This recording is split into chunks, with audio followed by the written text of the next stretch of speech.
Bonjour mes enfants, rabbines et rabbins. Je suis le papa de Jésus-Christ. Et afin que vous puissiez réhabiliter mon fils, votre frère bien-aimé Jésus-Christ,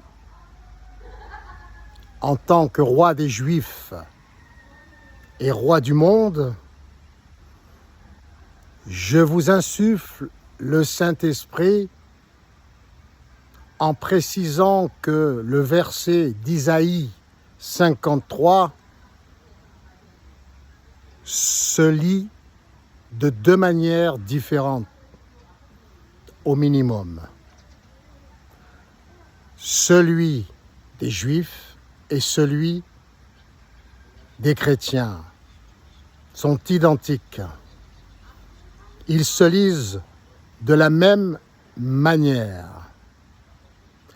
Les deux lectures ont raison. En ce qui concerne la lecture chrétienne, elle est juste. Pourquoi? Elle est juste parce que Dieu, c'est-à-dire l'ensemble de toutes les particules élémentaires originelles de tous les univers et de toutes les dimensions, s'étant incarné en la personne de mon fils et de votre cher frère juif Jésus-Christ,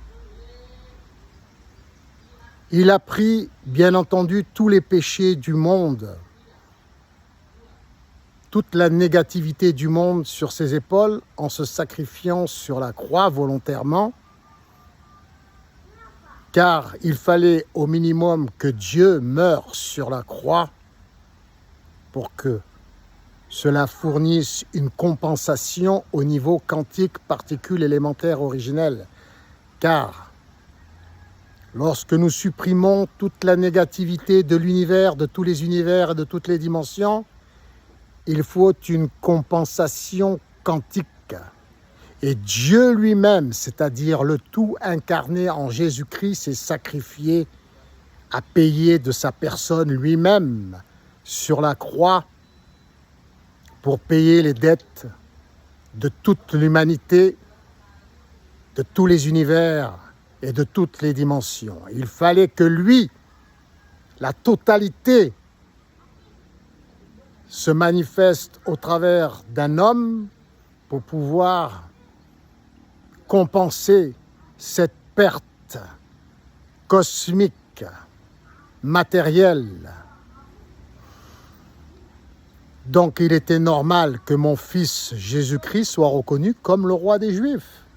Il a été reconnu comme roi des Juifs par les Romains. C'est écrit sur sa croix. Et il a bien été le chef politique, le guerrier attendu par le peuple juif. Mais il n'a pas mené son combat avec une épée de guerrier, mais avec le Verbe de Dieu. Ainsi, après cette prise de conscience, il ne nous restera plus qu'à unir, non pas tous les Juifs, tout le peuple d'Israël, mais toute l'humanité. Car toute l'humanité est mon corps, est notre corps. Et nos particules élémentaires originelles, nos atomes. Dieu est partout, en toutes choses et en tout temps. Nous devons donc rassembler toute l'humanité autour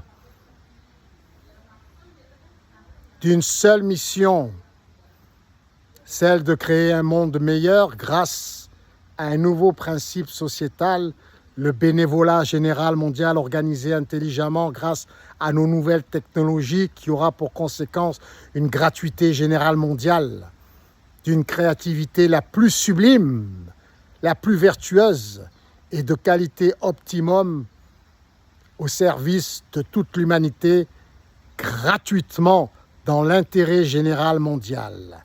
Bienvenue à la maison Atome, dans le monde de l'atome. Chacun doit se sentir chez soi, chez lui. Ainsi soit-il.